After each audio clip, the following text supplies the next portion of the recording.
la desaparición del periodista y escritor chileno Gonzalo Lira, quien publicaba hasta hace poco datos críticos contra el gobierno de Zelensky a raíz de lo que atestiguaba en Ucrania a través de las redes sociales. Miembros de grupos neonazis aparecieron burlándose de su supuesto secuestro. Rusia abrió un corredor humanitario para la salida de los nacionalistas ucranianos y mercenarios occidentales de la fábrica metalúrgica Azovstal en la ciudad de Mariupol. Los militares rusos han anunciado que detienen los combates y se lo comunicaron a los soldados atrincherados. Boris Kuznetsov nos tiene más detalles. Hola Boris, ¿cuál es la última hora desde el terreno?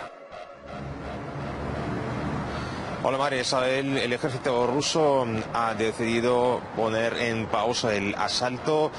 Los nacionalistas están en bloqueo total y otra vez el ejército ruso ha ofrecido esta posibilidad de solucionar todo pacíficamente. Así, los uniformados rusos han abierto un corredor humanitario cerca de Azovstal para la posible salida de los nacionalistas, de los mercenarios que están acampados en esta instalación, en esta fábrica metalúrgica. Y para esto el ejército ruso ha puesto en pausa todas las operaciones y mientras tanto en este contexto el líder de Azov que se encuentra en esta instalación ha publicado un mensaje en que dice que supuestamente hay muchos civiles, hay mujeres, hay niños en la fábrica Azovstal. Y este mensaje ha sido muy criticado por los expertos. El análisis detallado ha demostrado que, por ejemplo, el discurso de los niños, de las mujeres, de los civiles, es un fragmento que ha sido grabado por separado, es decir, ha sido un montaje, y así también a este montaje apuntan muchos detalles como, por ejemplo, diferentes ambientes, diferente iluminación, por ejemplo, incluso color de las paredes. Es decir, claramente ha sido una manipulación para atraer la atención. Y también en el Ministerio de Defensa dicen que de cualquier manera la utilización de los civiles como escudos humanos equivale a terrorismo, y también es bastante informativo el hecho de que en Ucrania ahora aparecieron muchos informes, una aparición masiva de los reportajes sobre la supuesta estancia de los civiles en Azovstal, algo que dice que de hecho no es verdad. Ahora invito a escuchar al representante del Ministerio de Defensa. Durante el último día se han registrado varias publicaciones en los medios de comunicación ucranianos en las que los representantes oficiales de Kiev declaraban que supuestamente había un gran número de civiles en Azovstal. Estamos seguros de que es otra información infiltrada, inventada únicamente para salvar a los nacionalistas. Así también podemos destacar que los que deponen las armas, los que están en estatus de prisioneros, se encuentran en hospitales, en diferentes recintos especializados. Y ahora también invito a escuchar los testimonios de dos marines, de los uniformados ucranianos, quienes declaran que fueron muy sorprendidos por el tratamiento muy positivo de la parte rusa y también de las milicias de la República Popular de Donetsk. Vamos a escuchar. Когда сюда привезли, я, честно, был в шоке. Отношение было как обычным людям. Мне сделали перевязку, сделали какие-то хирургические вещи. Еще хочу раз благодарить врачей, потому что отношения я не ожидал. То, что нам говорили, что нас будут тут избивать или что-то это, вообще такого не было. Нас приняли именно российские военнослужащие. У меня было тяжелое ранение по ногам. Вот, после чего, когда они подошли, они всю первую медицинскую помощь дали мне и всем моим ребятам, которые были со мной. Таким образом, 5 человек были спасены благодаря их действиям. После этого нас привезли в госпиталь для оказания уже медицинской квалифицированной помощи. Y ahora también invito a ver nuestro reportaje sobre la vida de los prisioneros en uno de los centros especializados en la ciudad de Donetsk.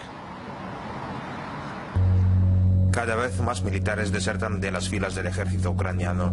Los que deponen las armas cuentan que fueron traicionados por sus comandantes o simplemente perdieron la motivación para luchar o porque es el único remedio que les queda para salvar sus vidas. A veces sus jefes les ocultaban que les estaban dando la oportunidad de rendirse, según indican excombatientes de la brigada que se trincheró en Mariupol. Ні зв'язі, ні інтернету, нічого не було, ми абсолютно цього не знали навіть. Якщо б знали, ми вже навіть раніше ушли. У меня очень много грусти и боли, что погибают люди ни за что.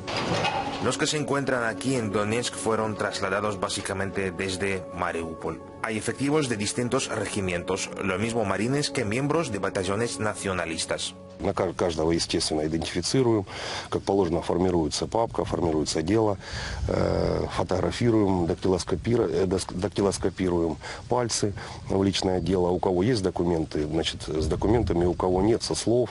Sin embargo, el servicio secreto y la fiscalía son implacables a la hora de filtrar a los prisioneros. Si se confirma que el uniformado cometió crímenes o fue un mercenario, será trasladado a la cárcel inmediatamente y el tribunal decidirá su destino.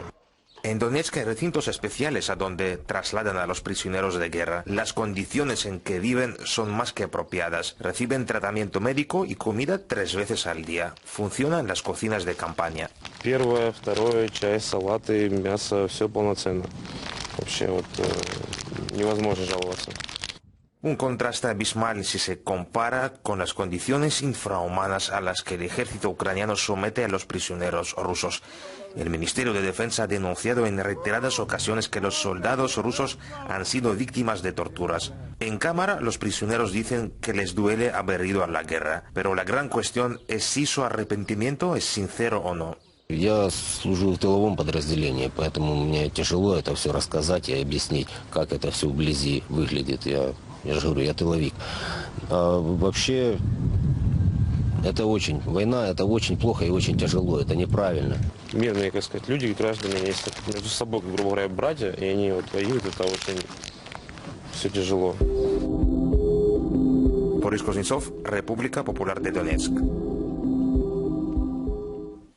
Aparecen más evidencias y testimonios de nuevos ataques de las Fuerzas Armadas de Ucrania contra los civiles. Varias personas resultaron heridas por bombardeos de Kiev contra zonas residenciales, tanto en Rusia como en su propio territorio. El gobernador de la ciudad rusa de Belgorod asegura que una de las localidades de la región sufrió uno de estos ataques ucranianos. Reporta 3 heridos, 2 de los cuales están hospitalizados, además de daños materiales. Más de 30 viviendas y automóviles fueron afectados.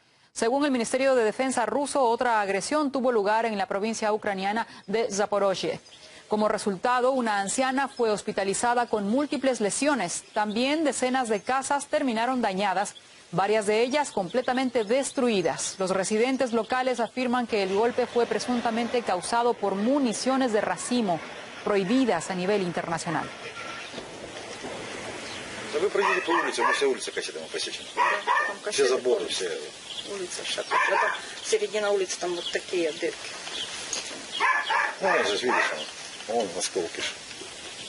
Вон осколки. Забор он весь изрешеченный, деревянный. Она разорвалась кассета одного сразу за забором. Вот тут. И в конце еще воронка маленькая. И вот он перекопана чуть дальше. Что смотри, нету дома. И все, ничего нету. Вот, дети спят. Крыши нету. Вот, бабушка старенькая. И сколько уже, 70 с чем-то лет. Что у нее осталось? Ничего у нее не осталось. Спасибо, хоть жива осталась. Desde el Ministerio de Relaciones Exteriores de Rusia señalan que Estados Unidos ha pasado a una instigación directa en torno a Ucrania con el objetivo de intensificar la agresión. Denuncian el hecho de que el país norteamericano promueve permanentemente el suministro de armas. Por su parte, el ministro de Defensa de Rusia opina que Washington dilata el conflicto armado, causando que Kiev luche hasta el último ucraniano. Estados Unidos y los países occidentales bajo su control están haciendo todo lo posible para retrasar la operación militar especial tanto como sea posible. Los crecientes volúmenes de suministros de armas extranjeras demuestran claramente sus intenciones de provocar que el régimen de Kiev luche hasta con el último ucraniano. Además, los diplomáticos han comentado el anuncio del Departamento de Estado sobre la posible inclusión de Rusia en la lista de países patrocinadores del terrorismo. Desde Moscú responden que se trata de una idea que no tiene fundamento legal ni está basada en hechos. Sugieren que sirve solo para fines de desinformación y propaganda de Washington.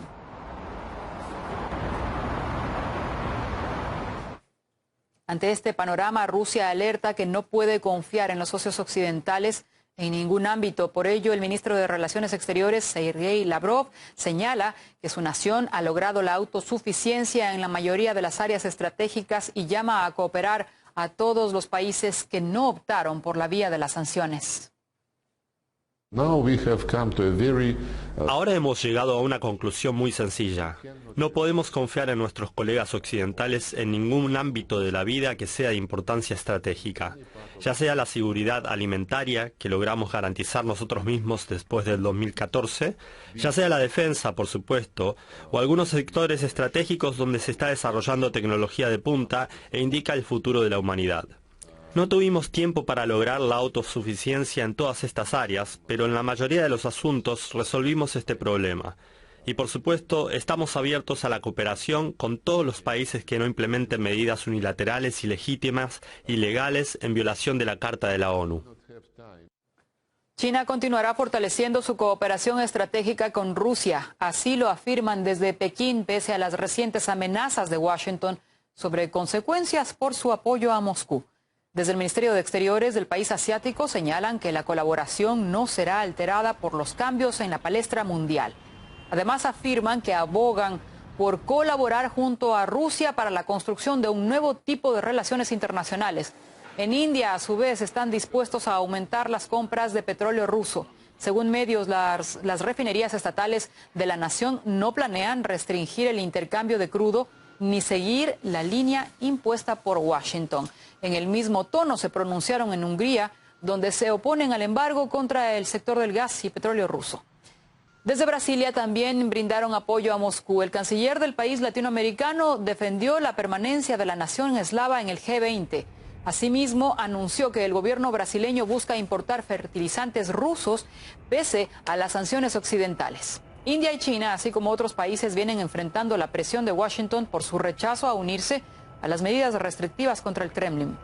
Ante ello, incluso en Estados Unidos reconocen que recibieron acusaciones de intentar polarizar la economía mundial.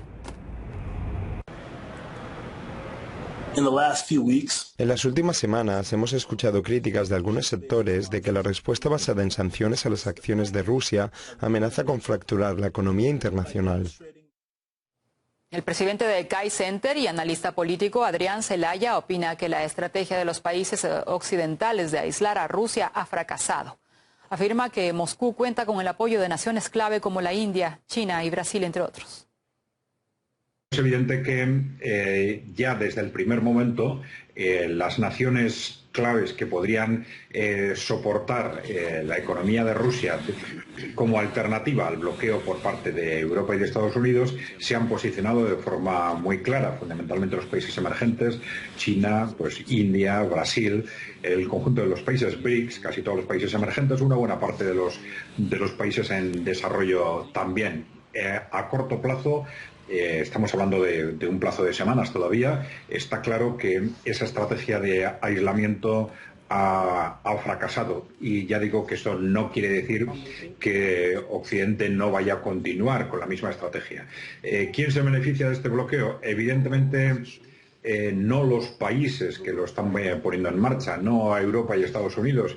Está claro que estos países y sus poblaciones van a sufrir de una forma muy directa. El periodista chileno-estadounidense Gonzalo Lira está desaparecido en Ucrania desde el pasado viernes 15 de abril. En su cuenta de Twitter había denunciado las detenciones y desapariciones de personas opositoras al gobierno de Zelensky. Alertó que en caso de quedar inubicable podría sumarse a esa lista. Elena Villar tiene más información en directo. Hola Elena, ¿qué más se sabe de esta alarmante historia? Hola, María Isabel. El Ministerio de Relaciones Exteriores de Chile ha asegurado que mantienen comunicación con las entidades pertinentes para informar ante cualquier novedad sobre el paradero de Gonzalo Lira López, novelista y director de cine de nacionalidad chileno y estadounidense. Lira estaba en Ucrania, desde donde utilizaba su canal de YouTube para contar lo que sucedía de una forma muy crítica con el gobierno de Kiev. Las alarmas saltaron el pasado 15 de abril cuando amigos y familiares de Lira perdieron contacto con él. Lira había dejado previamente fijado en su cuenta de Twitter un mensaje en el que decía: si quieren saber la verdad sobre el régimen de Zelensky, busquen estos nombres, y daba una lista de personas. Al final decía lo siguiente: si no saben nada de mí durante 12 horas, asumen que he sido detenido por el Servicio de Seguridad de Ucrania. El pasado domingo, Lira tenía una entrevista en el programa de George Galloway, quien confirmó posteriormente que la comunicación entre ambos nunca se llevó a cabo. A raíz de esto, el periodista Dan Cohen también publicó en redes sociales que estaba previsto que Lira le entrevistase a él el pasado viernes, algo que no ocurrió sin explicación aparente. Uno de los datos perturbadores que compartieron era que los mensajes seguían llegando y siendo leídos en el teléfono móvil de Gonzalo Lira.